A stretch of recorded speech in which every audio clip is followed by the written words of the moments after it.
Hello and welcome to Dojo Live this Tuesday, June 4th, 2024. My name is Kim Lantis and it's my pleasure to be hosting along America Guerrero today. Hello, Kim. It's been a while. It's been a hot minute. It's good to have you back as co-host. Yeah. Welcome. And of course, our guest of honor today is Benjamin Sann. He is the founder and CEO of Curated Planet. Benjamin, it's our pleasure to be speaking with you today, to be learning from you today. Thank you. Thank you. There he is. I think there might be a bit of a delay. All right. I think we're good.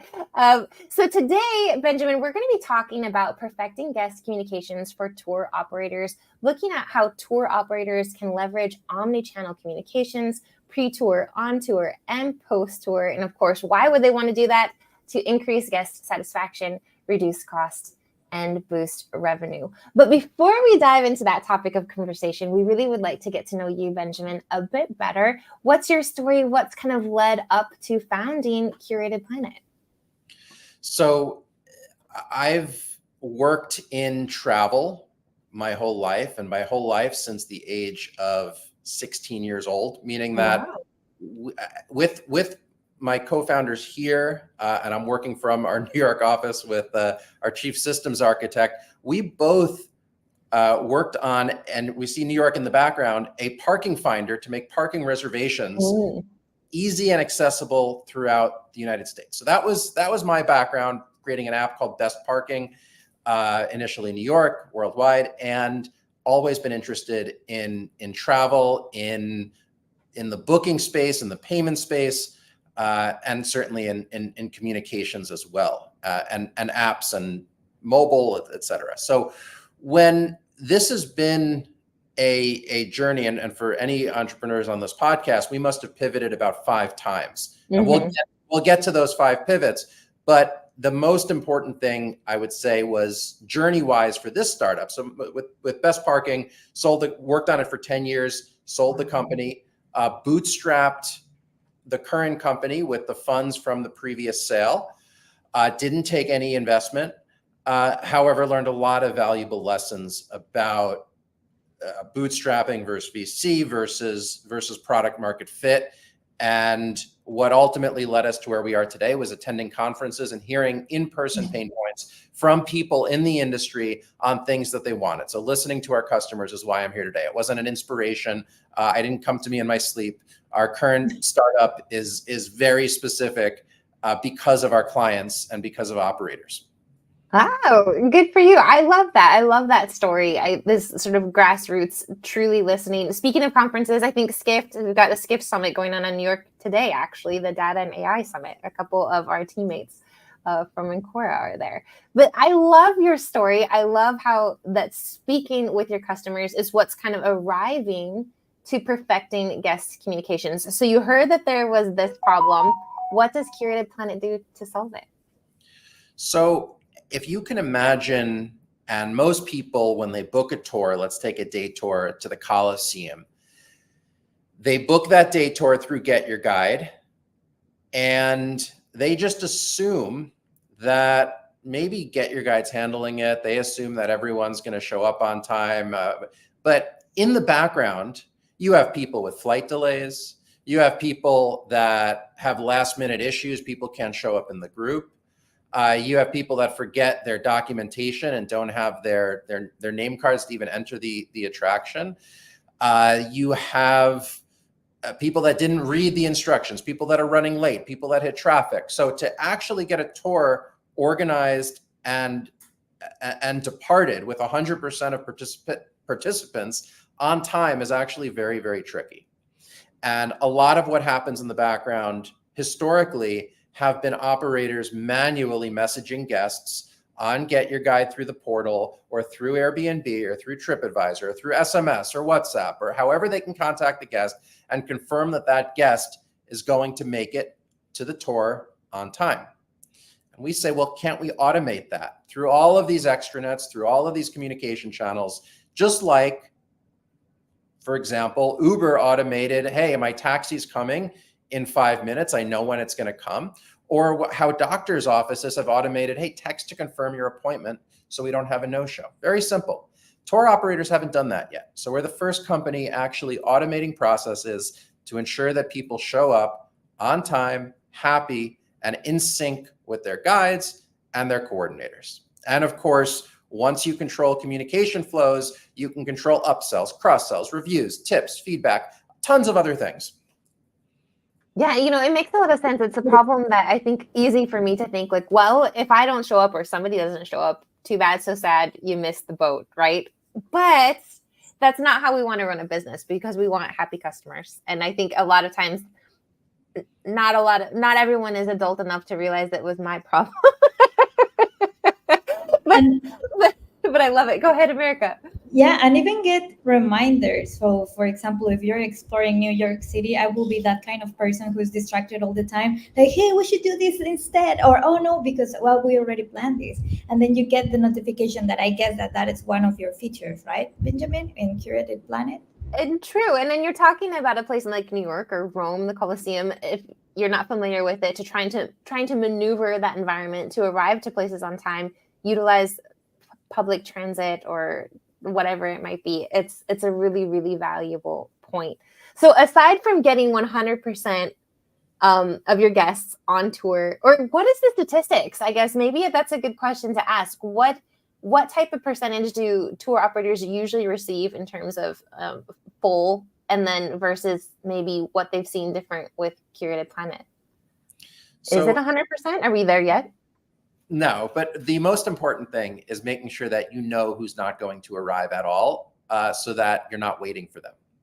And you know who's running 5 minutes late, really 5 minutes late, versus they tell you 5 minutes late. So if you can know where they are, that's certainly helpful. So we're certainly improving the statistics on late arrivals and no-shows, but also doing a lot to make sure that rescheduling is very easy. That if people are really going to be running late, they know that they can either, maybe they lose the tour, but they get 50% off a rebooking, or they understand the protocols, they understand the procedures. And it's not just for day tours either. We also work with a whole multi-day segment. And if you can imagine, for multi-days, there you do get 100%, but people are flying in from all over the world. I book with a very large, let's say, B2C operator, and I'm now flying in to Vietnam, and people are flying in, even a 20, 40 person tour, people are flying in from all over the world. So for the person who's on the ground, that coordinator, that guide, that tour director, to understand what's going on with all of those groups of people coming in, to make sure everyone can meet up on time, so he's not sending messages from his personal WhatsApp or SMS account or email to Susie in Tennessee. And so the office in the background is aware of everyone's travel schedule. So it's keeping everyone in sync, and that applies both to day and to multi-day. And the statistics are going to be different from every tour. The more expensive the tour, the less likely people are going to be to miss it. So it completely varies. How big can a group be in this omni-channel that you offer? So, for example, it could be like a 50 group students, or I don't know, like how big could it be? Is it limited? I guess. Yeah. It's not limited. I mean, we work with tour operators in if you can imagine, you visit Florence, and what are you going to do? You're going to go on a wine tour to Chianti, and believe it or not, when you go on that tour, you're going to a meeting point, and pickups are a whole nother issue. Pickups from hotels at specific times, that's an Uber model. But in this case that I'm talking about, there might be 5 coach buses, 10 coach buses that are constantly leaving with guests to get to their Chianti tour.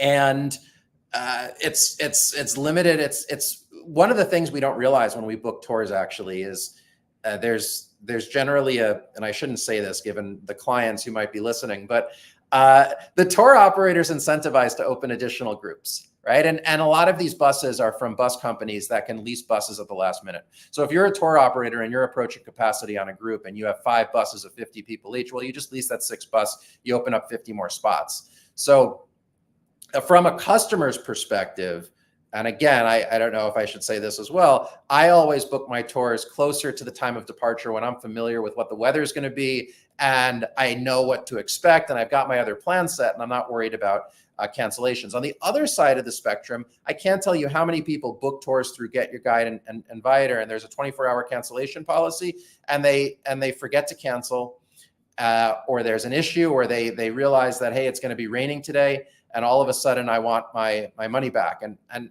no, once they have reserved that bus, you can't say, it's a lot easier for a tour operator to say I need an extra bus than I've reserved a bus, but I don't actually need it. So we making sure that solid communication is there. So if people do need to cancel, they can do so easily. And if they don't cancel, they were warned in advance through WhatsApp, through Viator, through Get Your Guide, is part of the ways of solving some of these pain points I just mentioned. I think that makes a lot of sense. And I think we've talked a lot in terms of the guest side or the client side or the experience that we're offering. But I'd like to dive a little bit into what that experience now means for the tour operators or the feet on the ground. What does this interaction with Curated Planet look like in terms of, operationally? What types of devices do I need to have? Who's in charge of decision making? How quick is this communication? Yeah, so we have a white labeled mobile app for each tour operator that their coordinators and their guides can use in the field. And that coordinator, that guide, can quickly access their manifest. They can make announcements and messages to their manifest if they need to reach a guest who they can't find or is late to the bus. So the steps in that process would be the guide posting a message, hey, be back at the bus at 3:15, bus number 1234.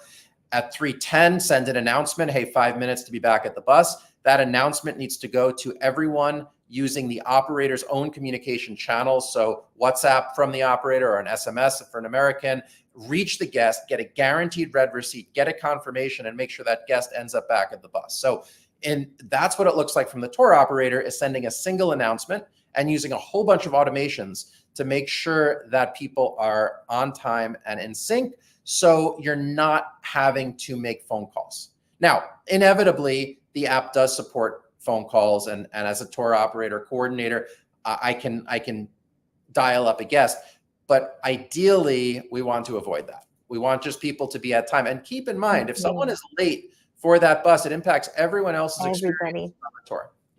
Exactly, because it's not just the one person. I think you're more concerned about the 49, not the one, right? And it makes, everybody, but it makes perfect sense.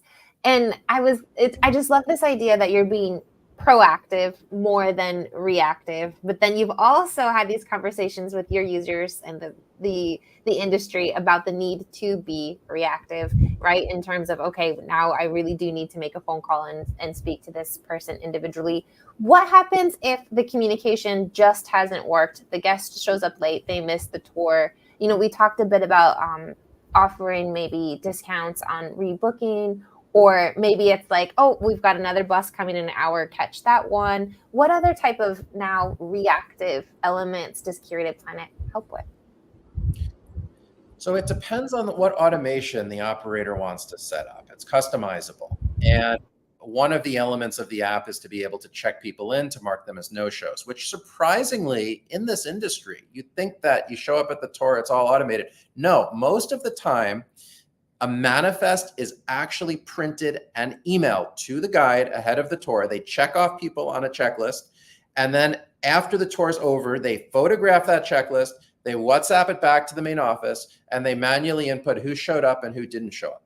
So being able to do things like that in real time at the time of check-in are very important. So once you check someone in, all of a sudden now they're recorded as being on the tour. If they're not checked in 10 minutes before the tour, maybe you send them another message with the meeting point Google Maps link and an urgent alert with a number to reach if they don't intend to show up. If they're a no-show, maybe they get an automation that says, hey, sorry you couldn't make this tour, but with the discount we talked about, in addition, we want to send an automation to Viator saying, hey, this guest wasn't able to show up for the tour. You might not know this, but if you book on Get Your Guide and you're marked as a no-show, you can't leave a bad review for that tour operator. So making sure these things happen is very, very important. You don't want someone who missed a tour as a no-show just being upset after the fact and leaving a negative review. So there are a lot of different nuances and use cases there. Something that I experienced, it was 6 months ago that I traveled with my family. It was kind of stressful at the beginning because we got lost and there was like a tour operator. And something that I wanted to fix in that moment was to, Spanish is my first language. So I wanted to translate everything perfectly. And it wasn't like fast for me. Do you have like a feature translation, or maybe there is someone from another part of the world who is going to New York and English is not and the language that they dominate? Is that something that you're also working on, like a translator? Yeah, so we have native translation. Notifications can be in multiple languages. We do want to be careful. We don't want users to think that their tour is going to be in the language of the translation. So we want to make sure that, for example, if I have booked a Spanish tour, my communications are going to be in Spanish. Why? Because if for any reason I'm not comfortable and I don't understand, I probably shouldn't be on the Spanish tour. I probably booked the wrong tour. And believe it or not, people do book the wrong tour in the wrong language many times.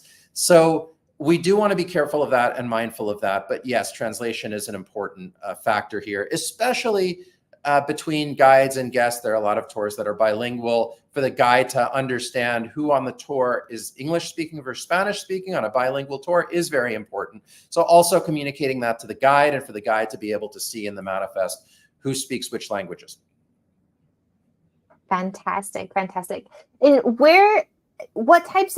who are your tour operators? I mean, or are there specific parts in the world that you're working with first, or how would companies be able to get a hold of you to be utilizing your white label platform tool?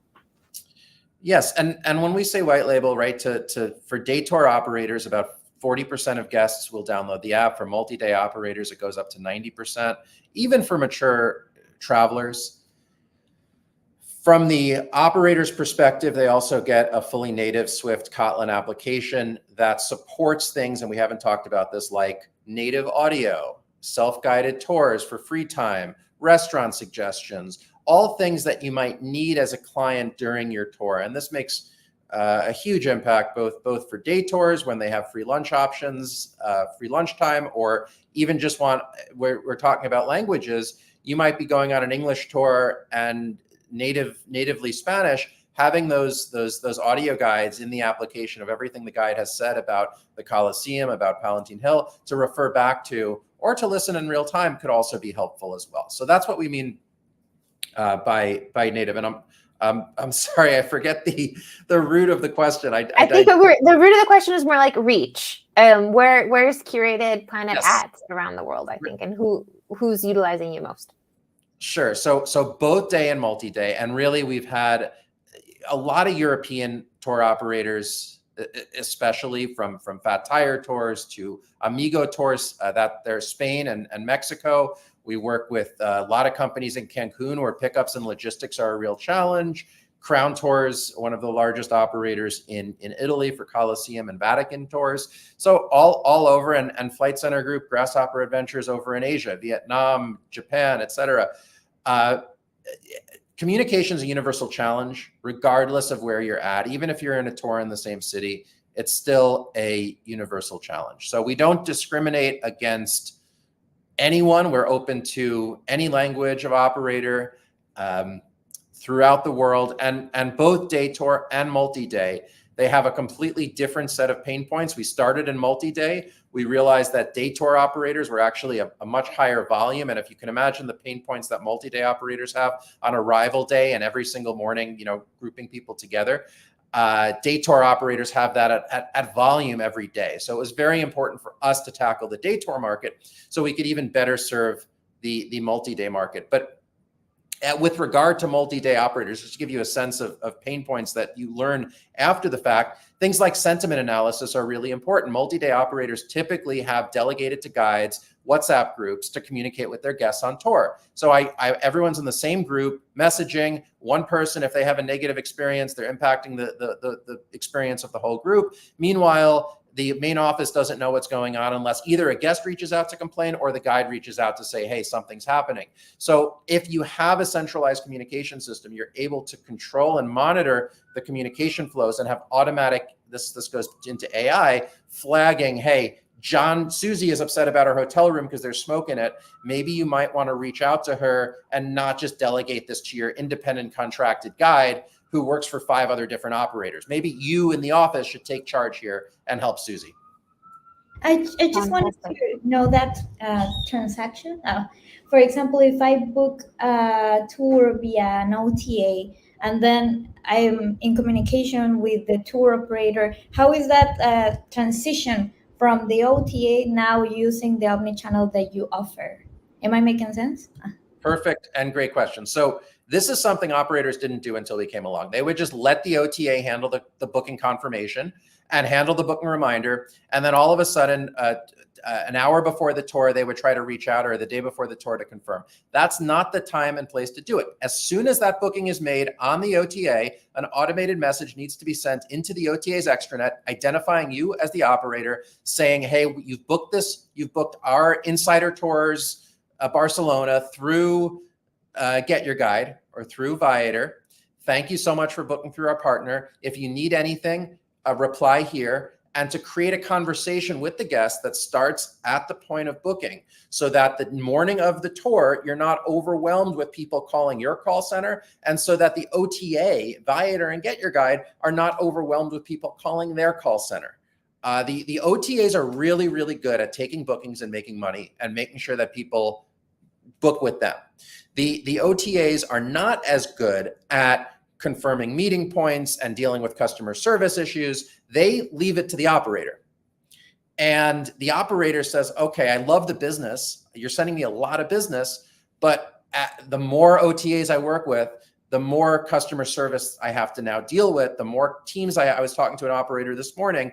There were 3 people, half their day is spent doing manual processes, and they're considering going live with an additional OTA, and they went live with Airbnb, for example, and it just continues to pile up. And there's no reason that in today's day and age, your tour operation should be limited by the number of people you can hire in an office to send manual emails and communications. Absolutely not. And so that's a really big piece of the pre-tour puzzle, right? That Curated Planet can help with. We've talked a lot about the on tour a bit too, in terms of while we're live, getting to places on time, flagging, certain complaints or things like that.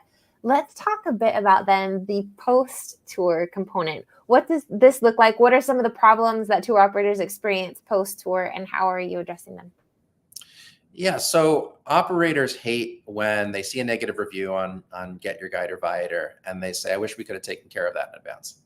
So the first thing we want to do is we want to make sure that guests have before the tour even ends, while they're on the bus back it depends on the tour, if it's a bike tour, at the end of the tour after they've dismounted, that, hey, how is the experience?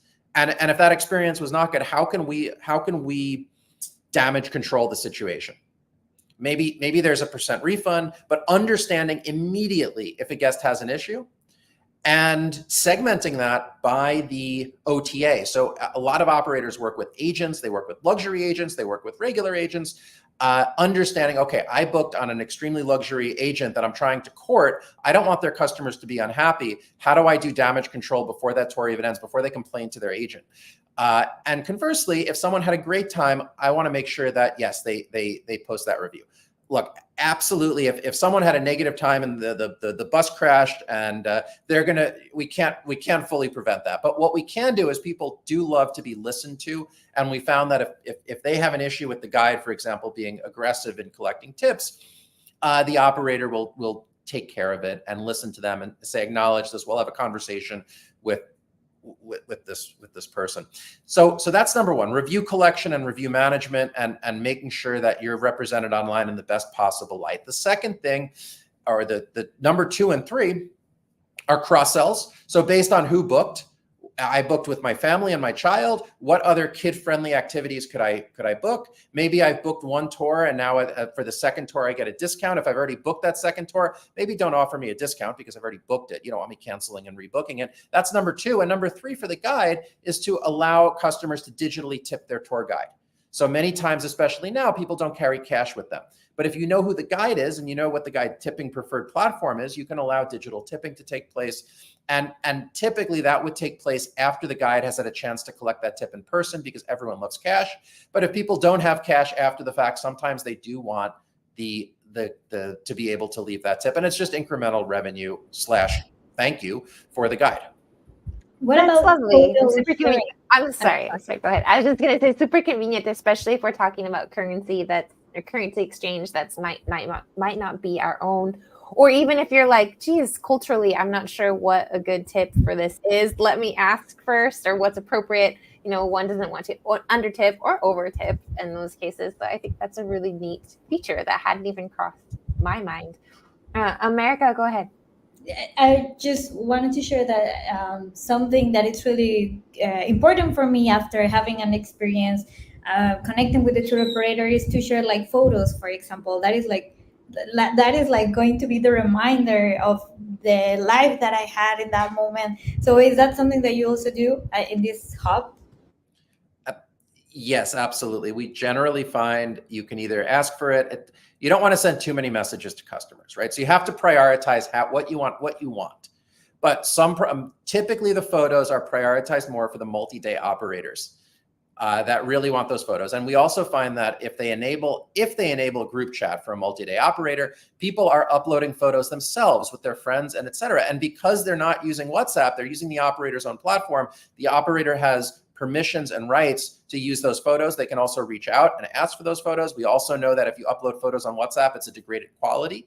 We capture the full quality of that photo for the operator so they can use it in their promotion. So yes, photos are certainly part. It's definitely relied on a little bit more for that multi-day part of the business. Wow. And I think on that thread and going into this idea of the omni-channel communication and what that could mean for marketing, post-tour, and then in effect pre-tour for others, other places like Instagram or TikTok or other social media elements. Is this also a place where you're able to have that reach and make things easy for the operator? Yes, and I would say that is the best way we see it done on day tours. It's a call out. Instead of saying upload your photos to us, it's post to social media and be entered for a chance to win 50% off your next tour and tag us with this hashtag. So that is definitely, we have one operator that even does that before the tour to tell guests in advance to please take photos and tag them. Wow. I feel like there isn't a single nook and cranny of a tour operator's needs that you have not penetrated. It's amazing. Is there somewhere? What's on your roadmap? What's coming up? Is there a piece of this amazing puzzle that's still missing?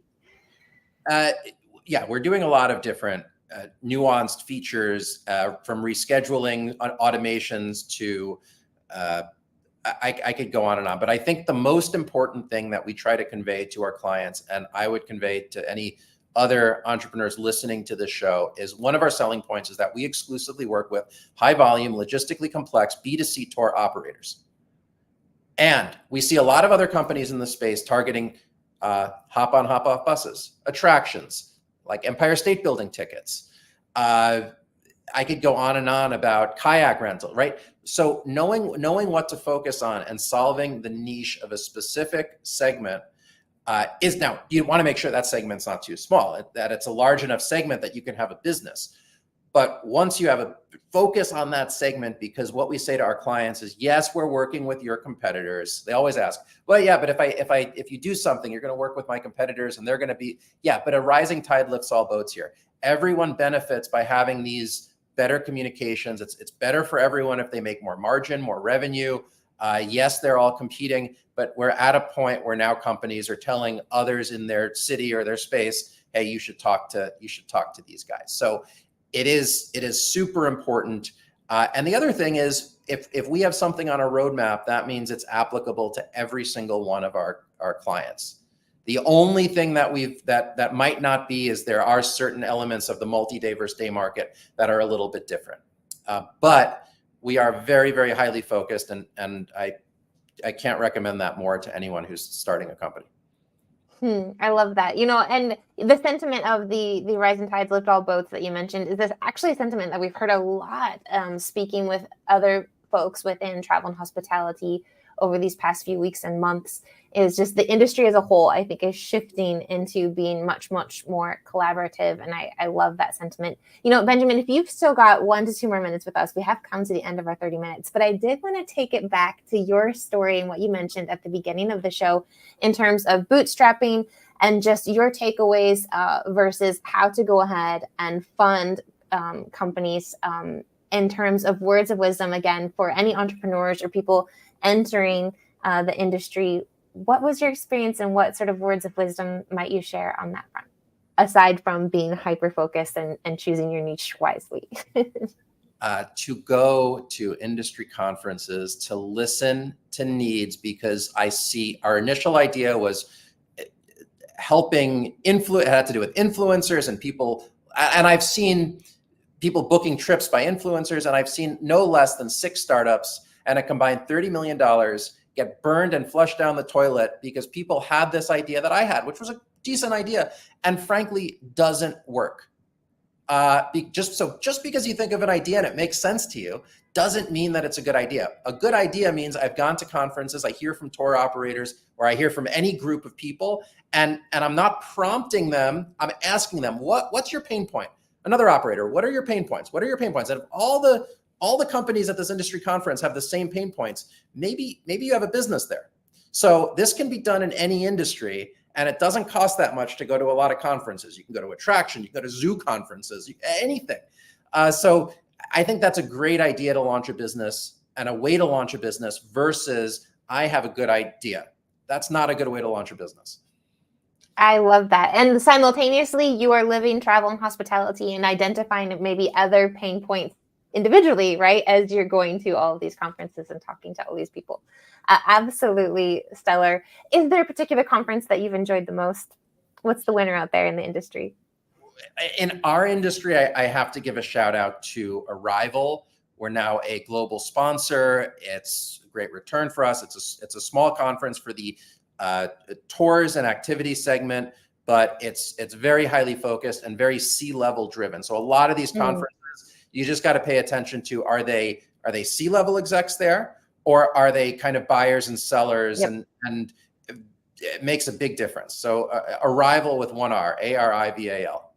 All right. I love it. Well, Benjamin, thank you so much for sharing your story, the Curated Planet story, with us today here on Dojo Live. We wish you and your company nothing but success. Now, before we do say goodbye, how might someone get a hold of you or find out more information about Curated Planet if they should like? On our website, curatedplanet.com. Thanks for posting that website.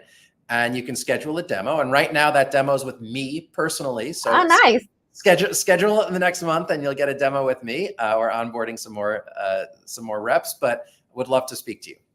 All right, perfect. Thank you so much once again. And the best of luck to you. For those of you who might be listening and are at the Skift Summits, Data and AI today, and I think short-term rental summit tomorrow in New York City, we've got our co-host Sridhar Padmanabhan at both. So if that is interesting, you can ping us here in Dojo Live and we'll get you connected as well. And all right, everyone, we'll see you next week for I think it's our 5th episode of our ProVision series, The Hospitality Advantage, Real Stories of AI in Action. That will be on Thursday at 10 o'clock a.m. Pacific. Bye for now.